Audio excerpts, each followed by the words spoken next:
Hello and welcome, this is rooflemonger, and in this video I have 5 essential tips for you to get started in Mortal Kombat 11. The game is still Mortal Kombat, you know, a lot of the favorite stuff you love about previous Mortal Kombat games are here, but a lot of the game, you know, just kind of like the under the hood stuff, you know, how the game works is quite a bit different than previous installations in the series.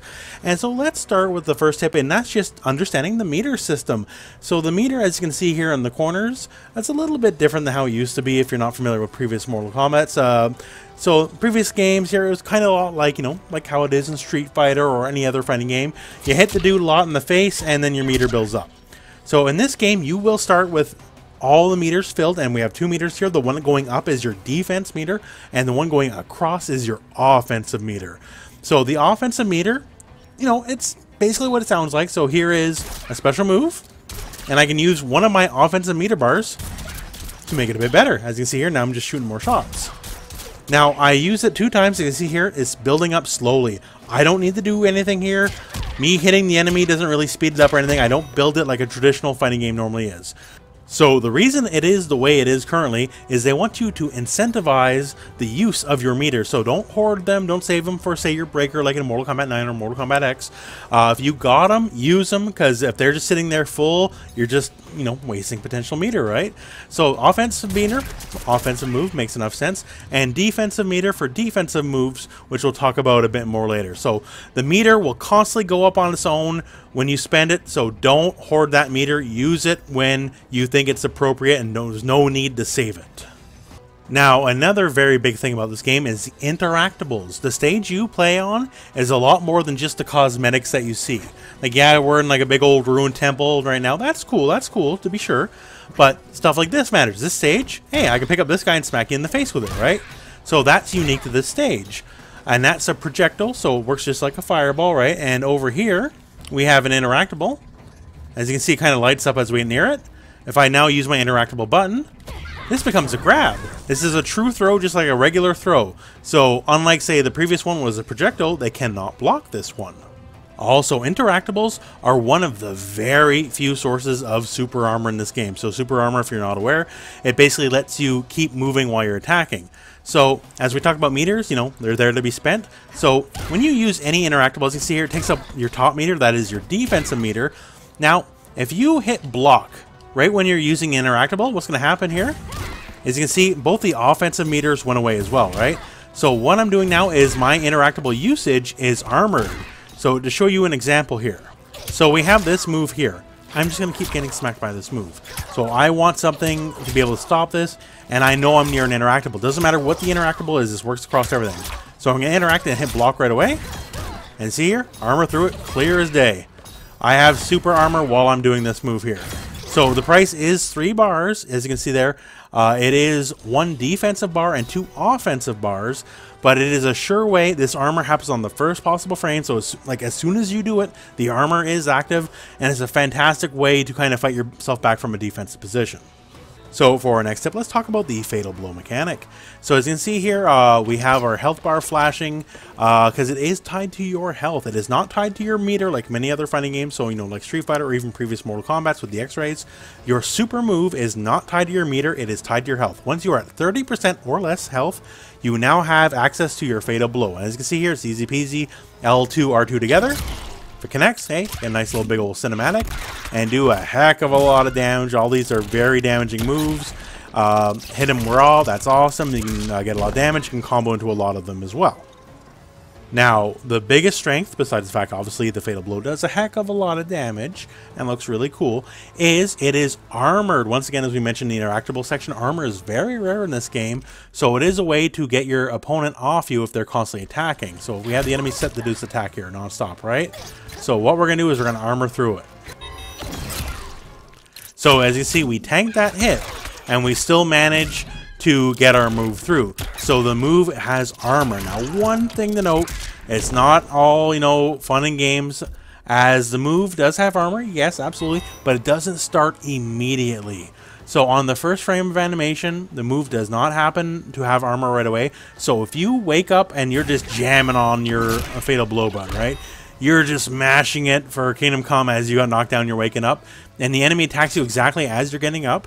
you will still get hit. So this is fair warning. You will still absolutely get hit.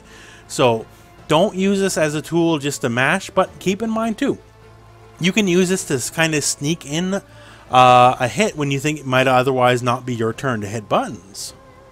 So we have the enemy here to do this attack string forever. Now, one thing about Mortal Kombat is a lot of attack strings, but not all of them, but a lot of them have what we call gaps, where you are free to move just for a little bit, and you can do something. So right here, in between the second and third hit, we're going to do our Fatal Blow and armor through it. And once you know it, there you go. Now, if the gap is not very big, if there is just the tiniest bit through the gap, you'll once again still get hit, just so you know. Because once again, that armor does not happen right away. You will still get hit, but this is a really strong tool to know that even when they're pressuring you, if you have the Fatal Blow, if you know how their attacks work, you can definitely punish them and potentially take the game. Now, the biggest thing to mention here, if you whiff your Fatal Blow, you are not able to use it again for a little bit. As here, my Fatal Blow is kind of like darkened. And after a little bit, it will come back if the round has not yet concluded. As you can see, it just came back right now. Now, that said, the Fatal Blow is once per game, not per round, per game. So if you hit this, and say it's round 1, if you hit this, you cannot use it in round 2 and 3. This is a one and done deal. So if you're about to lose and say the enemy has an incredible health lead over you in round 1, you're about to lose, maybe don't use it. Because you can save it for your comeback ability for round 2 or 3. So keep that in mind. The management of this resource, just like meter, is very important. So for our next tip, let's talk about the Flawless Block. This is a new defensive option in Mortal Kombat 11. Moves similar to this have appeared in other games with names like Just Defend or something like that. So what it is, as always, Mortal Kombat, you block, right? And, you take your damage and all that kind of stuff. So this is basically a better block. So we have Devora here. She's set. Every time we reset, she's going to do an attack. Now, if we walk forward and block, as you can see here, we take 1050. But right there, I took 105. So with a regular block, once again, 1050, and that 105. So you take much less chip damage than you would otherwise normally. And how do you do it? Well, it's pretty simple, but it's also very hard at the same time. So all you have to do, and I say this, all you have to do is actually, it is somewhat difficult, is block right before the attack hits. Unless they change it from the beta, the window is 3 or less frames before the attack connects. And if you do it, you will get a flawless block and you'll receive much less chip damage. And you'll also, as long as you're blocking, receive less chip for, say, successive follow-up attacks for a string.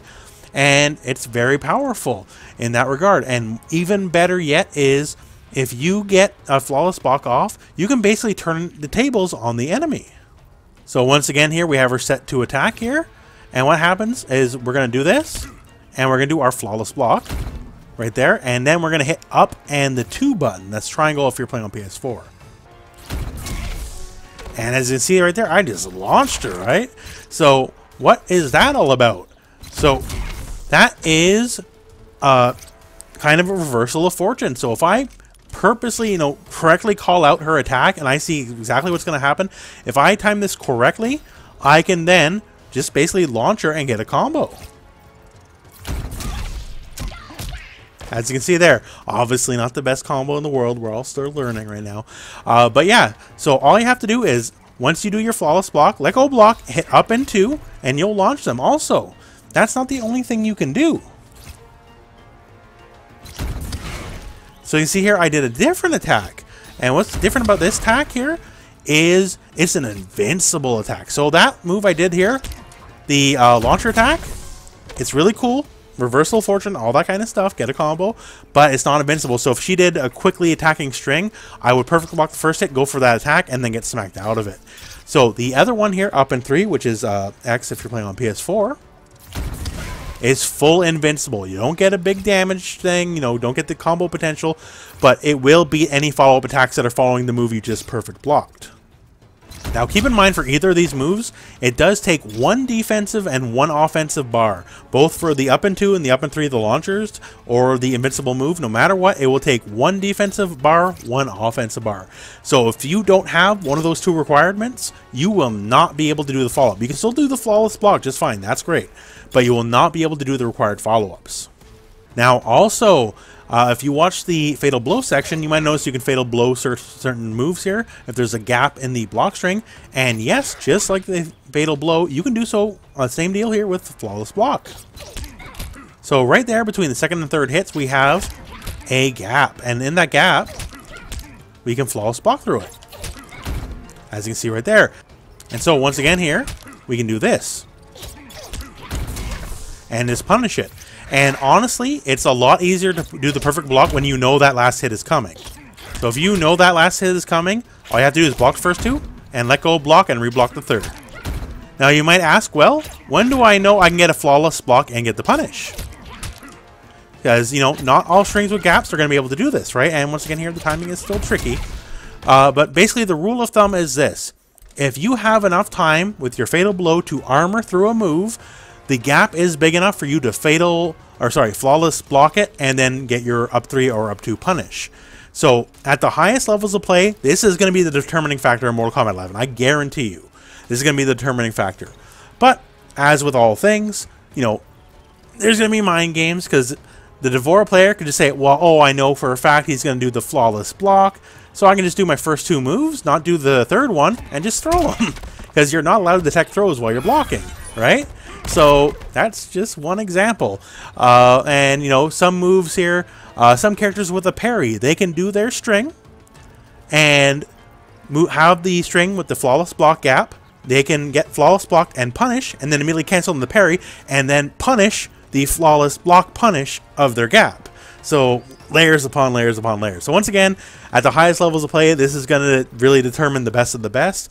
And it's a really big deal. Now, as a beginner player, don't worry about it too much. It's going to be difficult, I know. But as you play and as you recognize character strings more and more and more, if it seems like between the string there's just a little bit of a gap, hey, give it a shot.